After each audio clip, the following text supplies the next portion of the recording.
Hey, I think we're live. I'm Dr. Joe from Atlanta, physician, and welcome to my channel, To Your Wellness for Life. If you've been watching the last couple of nights, you may notice a slight change in the name. I realized earlier today a friend alerted me to the fact that there may have been a little conflict with To Your Wellness, even though I own the domain.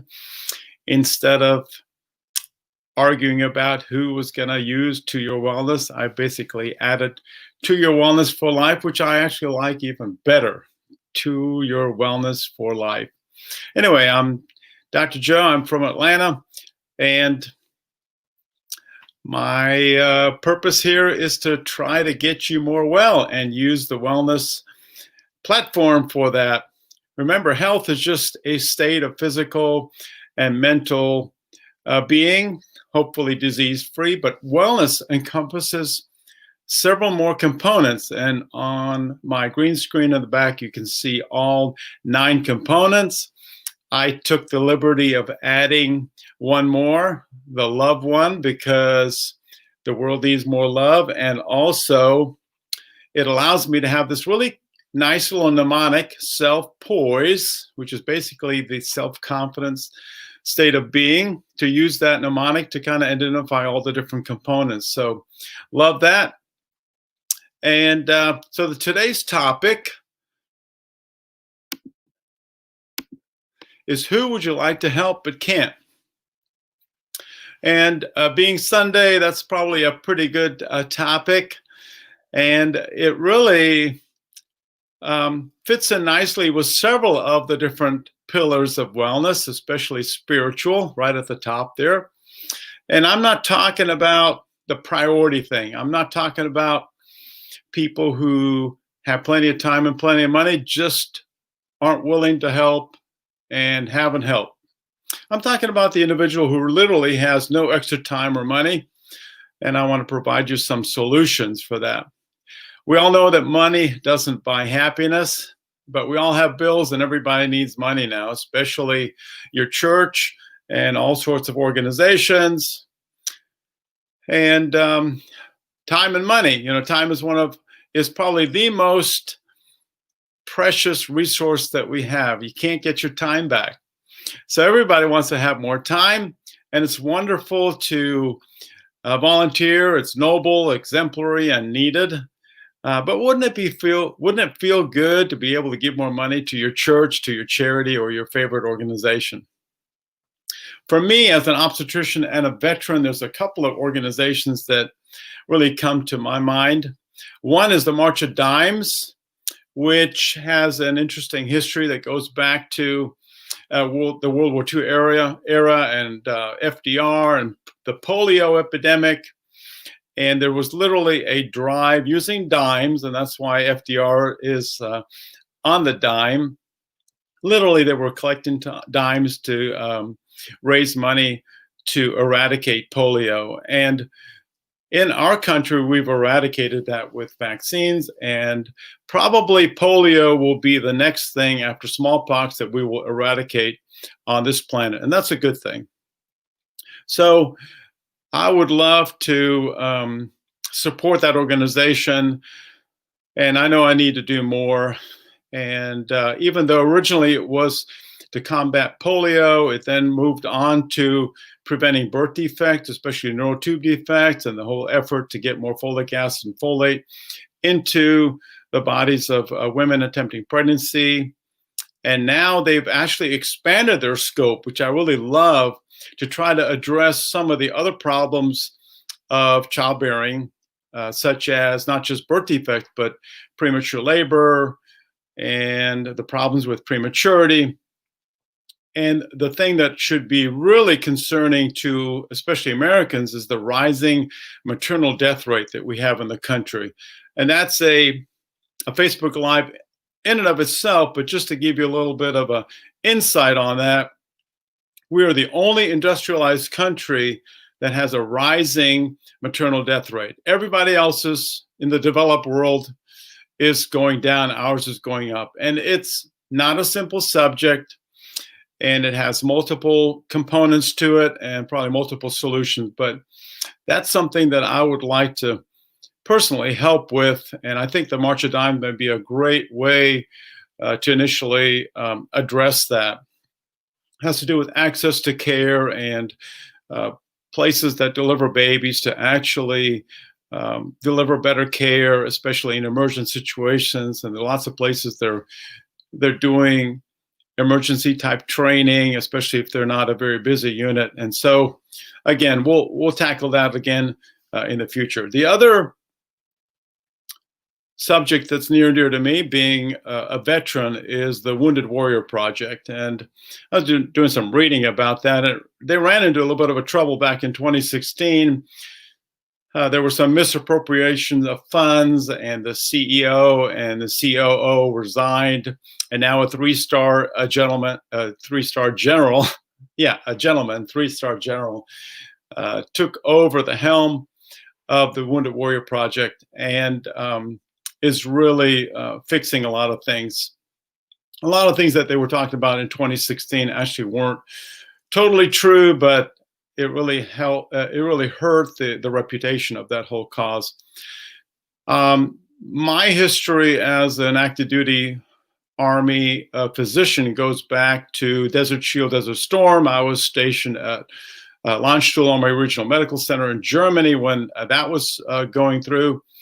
And I remember when we started that, and we had to convert our hospital to wartime status, and within 72 hours, we increased our ICU bed space from 10% to 30%, which is what we do when we go to war with a military hospital.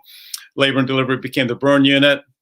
The OB/GYN clinic became an ICU step-down unit. And I didn't know people could work that fast, but they converted it very quickly. And there was an Air Force hospital close to ours that was taken out of mothball, and a lot of Air Force reservists showed up. Luckily, with that conflict, we didn't see many injuries. And then I eventually got out in '98, and firsthand didn't live through the whole Mideast Afghanistan conflict, where there was a time, if you remember, probably had about 9 or 10 dead soldiers, men and women, mostly men, but women also, dying every day from combat, and about 15 to 20 seriously injured every day. And that went on for several months.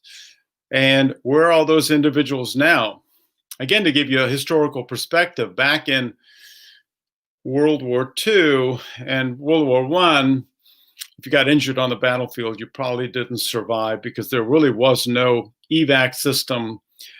Once Vietnam came around and we had helicopters and we really stepped up evacuation of soldiers, you survived the injury, but then you were probably disabled. And now we have hundreds and hundreds of soldiers that are injured and they need help. And so that would be something that is near and dear to my heart. I would like to help with that. So those are the two things where I would like to help. And I've done a little bit, but I certainly want to do a whole lot more. So what would you like to help with but can't? And maybe you do need to free up some time so you can volunteer, and maybe you need to free up some money so you can donate more money. I've got 2 sites that 10 small things to give up if you want to save more money, and 10 foolproof ways to permanently free up more time. And we don't have time to go through all 10, but I just want to go through a couple on the saving money one. One is, do you bring your lunch or do you go out to buy lunch? And I bring in my lunch. I usually have a vegetable soup for lunch, and it saves me a lot of money. And especially now with COVID-19, and we're all wearing masks, especially at work, none of us are drinking enough water because it's such a pain to take the mask off. And so a lot of us are behind, and me as an obstetrician, I've noticed that my pregnant women who are always behind in their fluids or even more behind. And, you should drink at least half of your body weight in ounces a day. So if you weigh 180 pounds, you should be drinking about 90 to 100 ounces a day. And I tell people, ration it. Do 20 ounces when you first get up, 20 ounces by lunch, 20 ounces by dinner, 20 ounces before we go to bed, and maybe fit in another 20 ounces there mid-morning, mid-afternoon. We need hydration. And where you can save money is if you don't go out, bring your lunch, and get filtered or spring water and bring it with you instead of spending, a couple of dollars on your water or your drink or whatever, in addition to paying for lunch. You could save a lot of money. It's amazing how much money you could save. The other thing that you may want to look at are subscriptions. And there are things that we, subscribe to that we're not using. And you may want to look at some of your bills and see what you're just paying for and really not using. You can save money there. And then as far as freeing up time, there are a couple things that really makes sense where you could save time. A lot of us have a to-do list, and many of our to-do lists are really long. We have 20, 30 things on them. We wake up in the morning and we look at that to-do list and we kind of go, I don't know where to start. So instead of having a to-do list, pick 3 to 4 items that you can focus on so that you can be more efficient in getting your to-do list done. So you have an actual real to-do list that you're going to work through.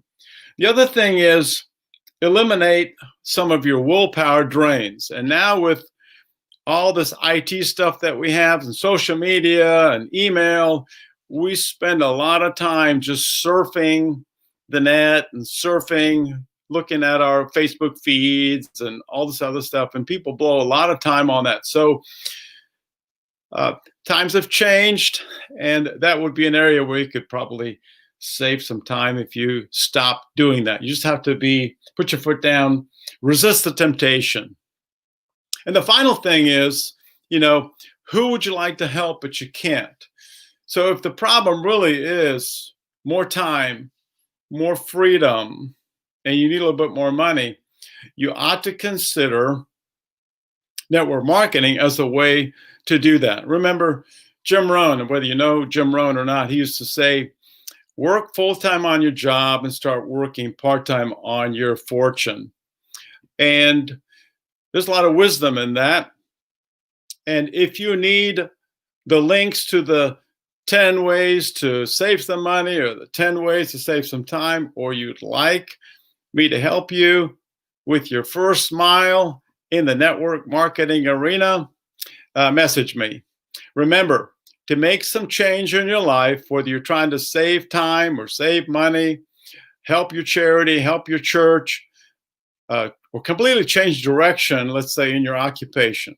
You're tired, you're burned out, you really need to change, need to make a decision, need to stick with it, need to start, need to be consistent, and you can't quit. On that, have a great night, and we'll see you all tomorrow. Bye.